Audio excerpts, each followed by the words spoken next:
Hello दोस्तों। आज हम बात करने जा रहे हैं जावा कंस्ट्रक्टर के बारे में। आज का जो हमारा टॉपिक है वो जावा कंस्ट्रक्टर है। जिन्होंने भी कंस्ट्रक्टर पढ़ा होगा, हम में से मैक्सिमम लोगों ने कंस्ट्रक्टर के बारे में यही पढ़ा है। ये कंस्ट्रक्टर वो स्पेशल मेथड होते हैं जिनका नाम वही होता है जो क्लास का नाम होता है, और ये खुद ब खुद कॉल हो जाते हैं जैसे ही हम क्लास का ऑब्जेक्ट बनाते हैं। क्या सच में ऐसा है?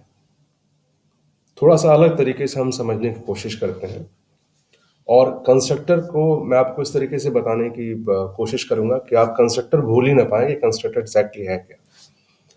देखिए, कंस्ट्रक्टर जो बेसिकली बना है वो कंस्ट्रक्ट वर्ड से बना है। ठीक है। अब जावा में कंस्ट्रक्टर क्या है? हम कहते हैं कि ऑब्जेक्ट बनते ही जो मेथड कॉल हो जाए वो कंस्ट्रक्टर है। नहीं, ऐसा नहीं। जिस मेथड के कॉल होने से ऑब्जेक्ट कंस्ट्रक्ट हो, जिस मेथड के कॉल होने से ऑब्जेक्ट क्या हो, कंस्ट्रक्ट हो, वो मेथड क्या होता है? कंस्ट्रक्टर होता है। आप प्रोग्रामिंग में जब जाएंगे तो आप दोनों बातें सेम कह सकते हैं, आपको डिफरेंस नजर नहीं आएगा। लेकिन जब आप मेमोरी मैनेजमेंट के हिसाब से देखते हैं, मेमोरी मैनेजमेंट के अकॉर्डिंग देखते हैं, तो कंस्ट्रक्टर को इस तरह समझना ज्यादा सूटेबल होगा, ज्यादा जस्टिफाइड होगा कि कंस्ट्रक्टर वो स्पेशल मेथड होते हैं जो कॉल होते हैं तो ऑब्जेक्ट कंस्ट्रक्ट होता है मेमोरी में। यानी कि जावा के ऑब्जेक्ट को मेमोरी मिलती है। ये कहना गलत नहीं है कि ऑब्जेक्ट के बनते ही कंस्ट्रक्टर कॉल होता है। तो ऑब्जेक्ट को फिर बनाता कौन है? ऑब्जेक्ट को बनाता कौन है? देखिए, अगर आप मैसेजेस की बात करें, मेथड्स की बात करें, जावा में अगर आपने पढ़ा होगा, तो कंस्ट्रक्शन देने के लिए, सेट ऑफ इंस्ट्रक्शन के लिए हम मेथड का यूज करते हैं। यानी कि जितने भी मेमोरी मैनेजमेंट के या जो भी हमारे प्रोसेस मैनेजमेंट होगा वो मेथड के फॉर्म में होगा। जो भी एक्टिविटीज होगी वो मेथड के फॉर्म में होगी। तो ऑब्जेक्ट का क्रिएट होना भी क्या है? एक एक्टिविटी है। और इस एक्टिविटी को परफॉर्म करने के लिए there must be a method, and that method is constructor. Clear? इसको ऐसे समझने की कोशिश करते हैं। हम एक क्लास लिखते हैं, क्लास का नाम लिखा हमने टेस्ट, और हमने क्लास को बंद कर दिया। नाम क्लास बनाई, टेस्ट नाम की टेस्ट क्लास को हमने बंद कर दिया। अब हमने कहा कि स्पेशल मेथड होते हैं। अब आप कहेंगे ब्लैंक क्लास में हमने तो कोई मेथड नहीं लिखा है। तो आपने पढ़ा होगा कि किसी भी क्लास में अगर आप कंस्ट्रक्टर नहीं लिखते हैं तो डिफॉल्ट कंस्ट्रक्टर कॉल होते हैं। इनको समझने के लिए हम आगे बढ़ते हैं। हम आते हैं अपने उस ड्राइव में, कमांड प्रॉम्प्ट ऑन करते हैं।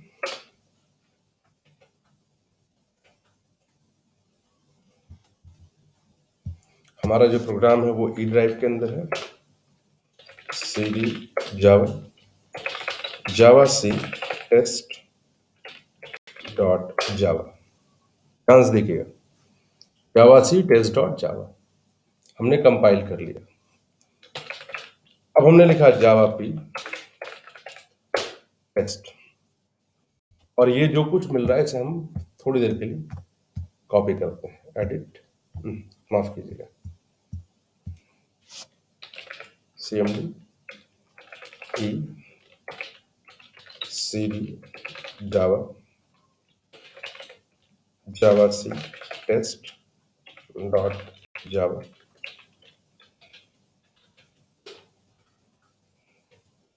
हमने लिखा यहाँ पर जावा पी टेस्ट, क्लास का नाम दिया, और इस बार कोशिश करते हैं कि कॉपी हो, क्लोज ना हो जाए। सेलेक्ट ऑल, एडिट, कॉपी, और एक ब्लैंक फाइल ले लेते हैं जिसमें हम इसको रखने की कोशिश करते हैं। दोस्तों, ये कमांड चलाने के बाद हमारे पास ये स्ट्रक्चर निकल के आता है। देखिए, हमने क्लास में क्या लिखा था? हमने क्लास में सिर्फ लिखा था क्लास टेस्ट और बंद कर दिया था।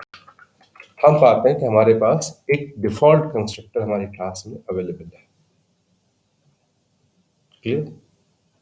जो ऑपरेटिंग सिस्टम के हेल्प से कॉल होगा। मेन मेथड जैसे ही क्लास का ऑब्जेक्ट बनाने की कोशिश करेगा, या मेन मेथड जैसे ही क्लास का ऑब्जेक्ट बनाएगा, तो ऑब्जेक्ट बनाने के लिए सबसे पहले वो आपकी क्लास के इस मेथड को कॉल करेगा, और ये मेथड क्या करेगा, आपके क्लास को मेमोरी देने के लिए या आपके क्लास का ऑब्जेक्ट बनाने में हेल्प करेगा। इसीलिए इस मेथड का नाम क्या होता है, कंस्ट्रक्टर होता है।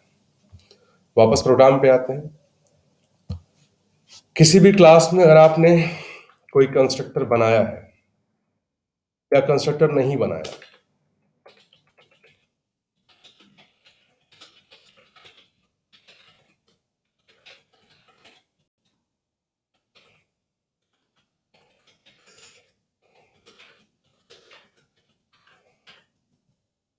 हमने क्लास का ऑब्जेक्ट बनाया,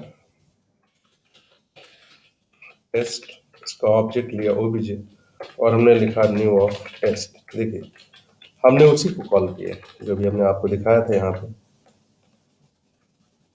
ठीक है।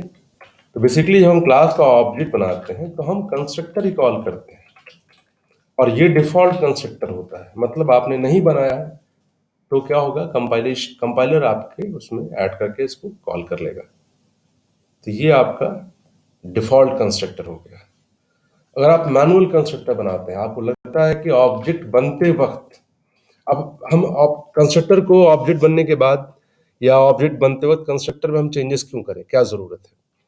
देखिए बहुत सारी एक्टिविटीज ऐसी होती हैं जो ऑब्जेक्ट बनते वक्त ही अगर चेक हो जाए तो ज़्यादा बेटर है। जैसे हम प्रोग्राम को रन करना चाहते हैं और हम चाहते हैं कि पहले ये चेक हो जाए कि हमारे पास सफिशिएंट मेमोरी है कि नहीं है, पहले ये चेक हो जाए कि हमारा नेटवर्क प्रॉपर्ली स्टेब्लिश है कि नहीं। अगर हम नेटवर्क का कोई प्रोग्राम लिख रहे हैं तो हमारे प्रोग्राम के स्टार्ट होने से पहले, मेमोरी ऑक्यूपाई होने से पहले, ऑब्जेक्ट के इनिशियलाइजेशन के पहले ही अगर ये चेक हो जाए कि हमारे प्रोग्राम के लिए रिक्वायर्ड जो भी इन्वायरमेंट है वो है कि नहीं, तो ऐसी एक्टिविटी को अगर हम चेक करना चाहते हैं तो उसके लिए हम कंस्ट्रक्टर में वो कोड लिख सकते हैं।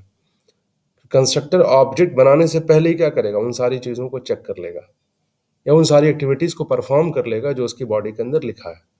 तो अगर ऐसी आपको एक्टिविटीज़ लिखनी है, ऐसी एक्टिविटीज़ आपको परफॉर्म करनी है, तो ऐसी कंडीशन में आप डिफ़ॉल्ट कंस्ट्रक्टर पे बात ना छोड़ करके मैनुअल कंस्ट्रक्टर को बनाते हैं, ठीक। और वो कंस्ट्रक्टर क्या होता है कि ऑब्जेक्ट बनते वक्त ही कॉल होता है। मतलब फिर वही कि जैसे वो कंस्ट्रक्टर कॉल होगा उसमें लिखी हुई एक्टिविटीज़ परफॉर्म होंगी, फिर आपका ऑब्जेक्ट क्या होगा, बनेगा। तो डिफ़ॉल्ट कंस्ट्रक्टर के बाद मैनुअल कंस्ट्रक्टर बनाने के लिए टेस्ट, ये नॉन पैरामीटराइज कंस्ट्रक्टर है, ये डिफ़ॉल्ट कंस्ट्रक्टर नहीं है। डिफ़ॉल्ट वो है जो हमने नहीं बनाया। कंस्ट्रक्टर का कोई रिटर्न टाइप नहीं होता है। हमने लिखा system dot out dot println welcome to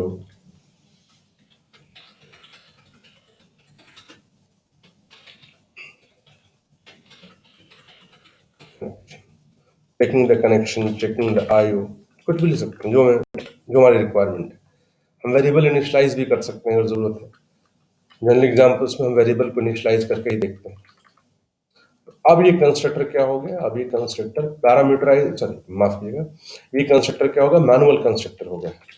जब आप कॉल करेंगे तो डिफॉल्ट कंस्ट्रक्टर ना कॉल होगा, क्या होगा, मैनुअल कंस्ट्रक्टर कॉल होगा। कॉल करते हैं,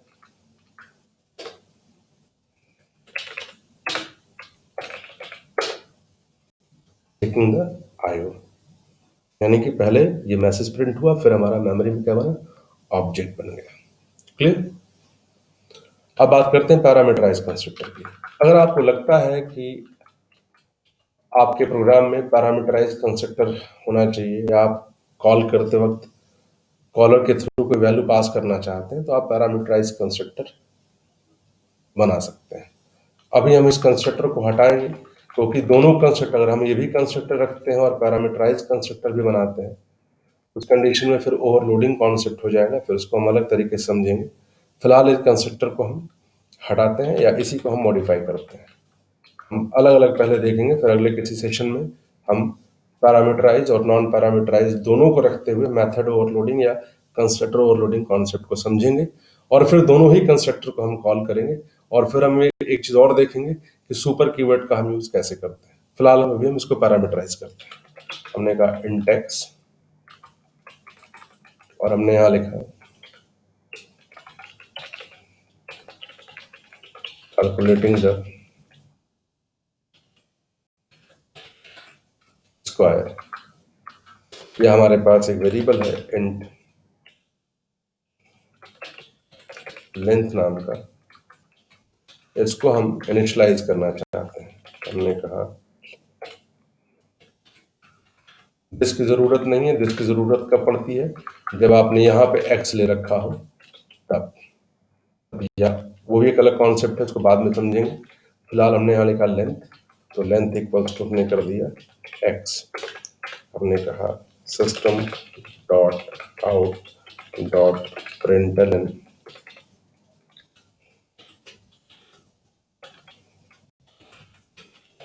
total length is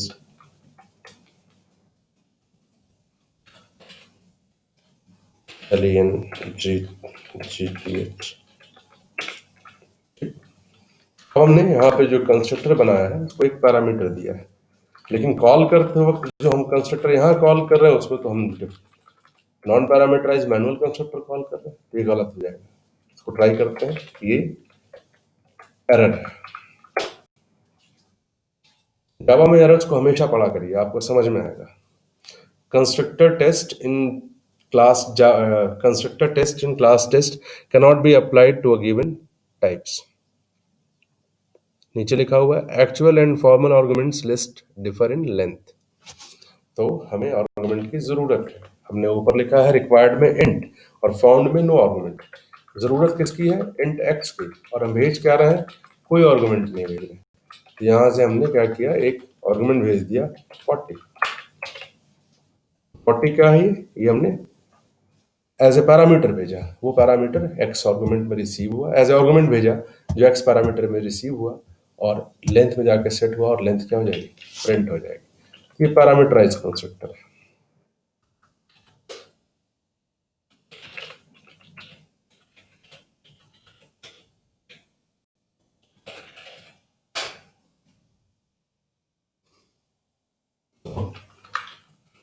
sorry, total length is 40। दोस्तों ये थी कंस्ट्रक्टर के बारे में जानकारी। तो कंस्ट्रक्टर वो स्पेशल मेथड होते हैं जो ऑब्जेक्ट को क्रिएट करते हैं। वो मेथड नहीं होते कि जो ऑब्जेक्ट बनने के साथ ही कॉल होते हैं, ना ना ना। ये कॉल होते हैं इसलिए ऑब्जेक्ट बनता है, ऑब्जेक्ट बनाने के लिए ही कॉल होते हैं। ठीक।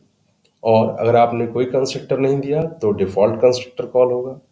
आप मैनुअल कंस्ट्रक्टर दे सकते हैं। मैनुअल कंस्ट्रक्टर दो तरह के होते हैं, पैरामीटराइज कंस्ट्रक्टर, नॉन पैरामीटराइज। आप एक साथ दोनों कंस्ट्रक्टर यूज कर सकते हैं, वो कंस्ट्रक्टर ओवरलोडिंग कॉन्सेप्ट हो जाएगा। अगर आपने पैरामीटराइज कंस्ट्रक्टर का यूज किया हुआ है तो ऑब्जेक्ट बनाते वक्त आप जो कंस्ट्रक्टर कॉल करेंगे उसमें आपको पैरामीटर पास करना जरूरी है। अगर आप पैरामीटर पास नहीं करेंगे तो ऑब्जेक्ट आपका क्रिएट नहीं होगा, वो सिग्नेचर मैच नहीं करेगा।